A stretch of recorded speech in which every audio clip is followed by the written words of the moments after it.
Assalamualaikum warahmatullahi wabarakatuh.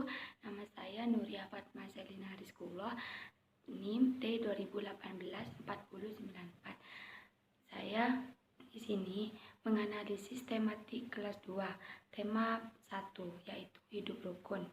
Contohnya itu yang pertama, pembelajaran bahasa Indonesia. Dalam tema hidup rukun di sini menjelaskan bahwasannya minggu lalu paman pergi ke rumah dan membawa buah tangan, dan kami juga sering mengunjunginya untuk menjaga kerukunan. Pengertiannya di sini yaitu pamannya pergi ke rumahnya untuk menyambung silaturahmi, dan ia juga setiap hari libur ke rumah pamannya untuk menjaga kerukunan. Jadi, tema dengan materi bahasa Indonesia harus berkesinambungan agar sesuai dengan pengertian tematik itu sendiri. Yang kedua itu pembelajaran matematika, yaitu dengan tema hidup rukun. Bahwasanya di sini untuk menyatakan kumpulan benda dengan bilangan harus membentuk kelompok agar dapat mengetahui dan ada beberapa kubus di atas meja dan dapat menyebutkan jumlah-jumlah kubus tersebut. Maka siswa-siswi dituntut untuk saling hidup rukun dengan sesama teman kelasnya. Yang ketiga itu pembelajaran SPDP, yaitu seni budaya.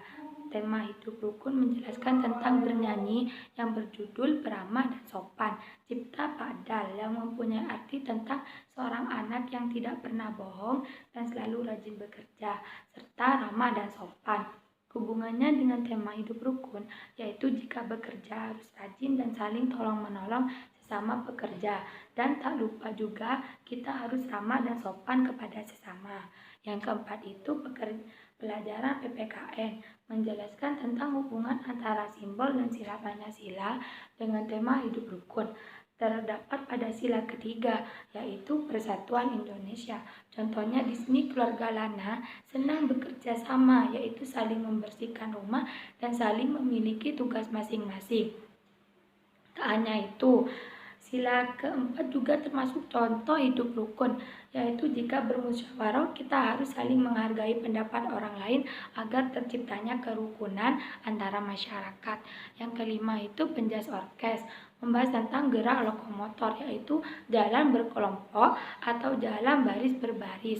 Hubungannya dengan hidup rukun yaitu jika kita tidak rapi, tidak akan kompak, maka gerak lokomotor tersebut tidak akan terlaksanakan jika tidak akan rapi. Yang poin kedua itu kendala atau kesulitan dalam pengaplikasian tematik. Yang pertama itu sarana prasarana yang memadai sehingga guru-guru tidak optimal dalam mengaplikasikan tema.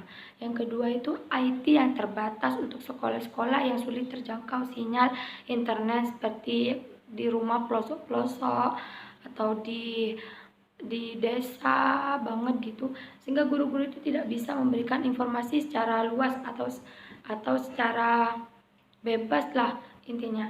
Yang ketiga itu perencanaan pembelajaran tematik yang memakan waktu tenaga yang lebih banyak, mulai dari penyusunan matriks, tematik, jaring laba-laba, program semester, silabus, dan RPP itu dibuat dalam satu semester. Yang poin ketiga yaitu kesesuaian tema dengan kondisi psikologi siswa.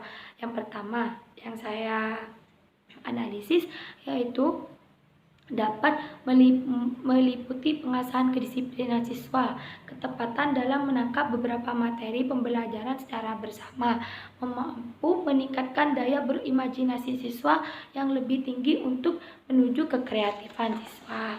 Yang ketiga yaitu menuntut siswa untuk menghasilkan suatu karya yang diperuntukkan dalam penyelesaian tema tugasnya atau sebagai hasil akhir pembelajaran dari suatu subtema tertentu, sehingga siswa mulai diasah dalam menggunakan kreativitasnya untuk mewujudkan suatu karya tersebut dengan berbekal materi-materi yang sudah dipelajarinya. Yang poin keempat yaitu rekomendasi perbaikan tema.